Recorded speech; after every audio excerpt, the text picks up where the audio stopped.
Welcome to AK home kitchen. இன்றைக்கி நம்ம delta style மீன் குழம்பு தான். காரைக்கால், நாகப்பட்டினம், மயிலாடுதுறை இந்த சைடெலாம் வந்து இந்த ஸ்டைலில் தான் குழம்பு வைப்போம். டேஸ்ட் ரொம்ப சூப்பராக இருக்கும். இது பல பொடி கலந்த குழம்பு. இந்த பல மீன் கலவையை சொல்லுவோம்ல, அந்த மீன் கலந்த குழம்பு. டேஸ்ட்டு அவ்வளோ சூப்பராக இருக்கும். நம்ம ஒரு மீன் போட்டு வச்சா கூட அந்த டேஸ்ட் வராது. இந்தமாரி கலப்பு மீனாக போடக்குள்ள டேஸ்ட் அவ்வளோ சூப்பராக இருக்கும். வாங்க ரெசிபிக்குள்ளே போகலாம். அதுக்கு முன்னாடி நம்ம சேனலை சப்ஸ்கிரைப் பண்ணுங்கள். இந்த குழம்பு வைக்கிறதுக்கு நான் காளா, பாறை, அப்புறம் வந்து காரப்பொடி, அப்புறம் வந்து நகர மீன் இதுதான் எடுத்திருக்கேன். இதேமாதிரி கலப்பாக சேர்ந்து நம்ம குழம்புக்குள்ளே டேஸ்ட் ரொம்ப சூப்பராகவே இருக்கும். நம்ம மீன் கழுவுற கேப்பில் இப்போ கொஞ்சோண்டு புளி நம்ம ஊற வச்சுக்கலாம். குழம்புக்கு தேவையான அளவுக்கு நான் புளி ஊற வச்சுருக்கேன். நம்ம கொஞ்சமாக குழம்பு வைக்க போகிறதுனால தேவையான அளவுக்கு வச்சுருக்கேன். இப்போ வந்து மீனில் வந்து மஞ்சள் பொடியை கலந்து நம்ம அப்படியே வச்சிடலாம். நம்ம வந்து குழம்புல சேர்க்கக்குள்ளே க்ளீன் பண்ணிட்டு சேர்த்துக்க வேண்டியதுதான். இங்கே பாருங்கள், இந்த மாதிரி கலரி வச்சுருங்க. இப்போ நம்ம வந்து புளியை கரைச்சிக்கலாம். ஏன்னா நம்ம குழம்பு தாளிக்கிறதுக்கு முன்னாடி நம்ம வந்து குழம்புக்கு தேவையான பொருள்லாம் நம்ம வந்து ஃபஸ்ட்டே சேர்த்து ரெடி பண்ணி குழம்பு கூட்டி ரெடி பண்ணி வச்சுக்கலாம். இப்போ இந்த புளியை நல்லா கரைச்சி எடுத்துக்கலாம்.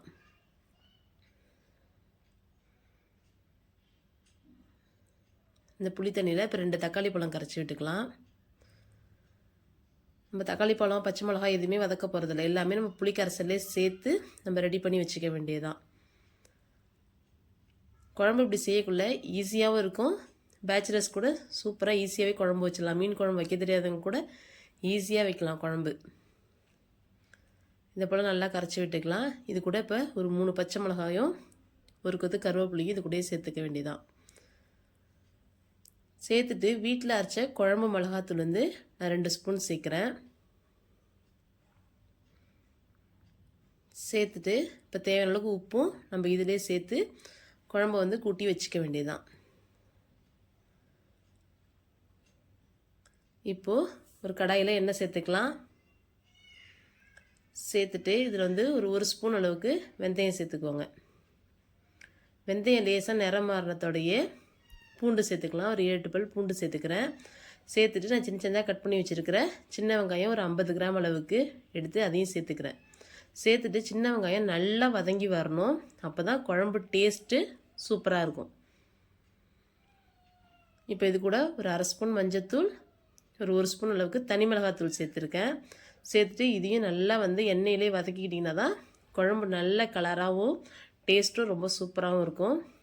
இப்போ வதக்குனதை நம்ம கூட்டி வச்சுருக்கோம்ல குழம்பு, அதையும் எடுத்து ஊற்றிட்டு இப்போ இதை மூடி போட்டு கொதிக்க விட வேண்டியது தான். குழம்பு இப்போயே வந்து நம்ம ஊற்றக்குள்ளேயே வாசம் வந்து ரொம்பவே சூப்பராக இருக்கும். இப்போ குழம்பு நல்லா திக்கானத்தோட நம்ம மீன் சேர்த்துடலாம். ஒரு 10 மினிட்ஸ் கொதிக்க விட்டிங்கனாலே போதும். குழம்பு நல்லா திக்காகி நல்லா வந்து எண்ணெய் பிரிய ஆரம்பிக்கும். அந்த ஸ்டேஜில் நம்ம வந்து க்ளீன் பண்ணி வச்சுருக்கிற மீனை வந்து இது கூட சேர்த்துட்டு நல்லா கிண்டி விட்டு குழம்பு வந்து ஒரு மூடி போட்டு நல்லா எண்ணெய் பிரிகிற அளவுக்கு மீன் நல்லா வேகிற அளவுக்கு குழம்பு நல்லா கொதிக்க விட்டு இறக்குனிங்கன்னா கம்மன் மீன் குழம்பு ரெடி. சூப்பராக இருக்கும் மீன் குழம்பு. இந்த ஸ்டைலில் கண்டிப்பாக என்னோட ட்ரை பண்ணி பாருங்கள். குழம்பு கொதிக்கக்குள்ளேயே அவ்வளோ வாசம் அவ்வளோ சூப்பராக இருக்கும். கண்டிப்பாக ட்ரை பண்ணி பார்த்துட்டு எப்படி இருக்குன்னு கமெண்டில் சொல்லுங்கள். பிடிச்சிருந்தா நம்ம சேனலை லைக் பண்ணி, ஷேர் பண்ணி, சப்ஸ்கிரைப் பண்ணுங்கள். தேங்க்யூ.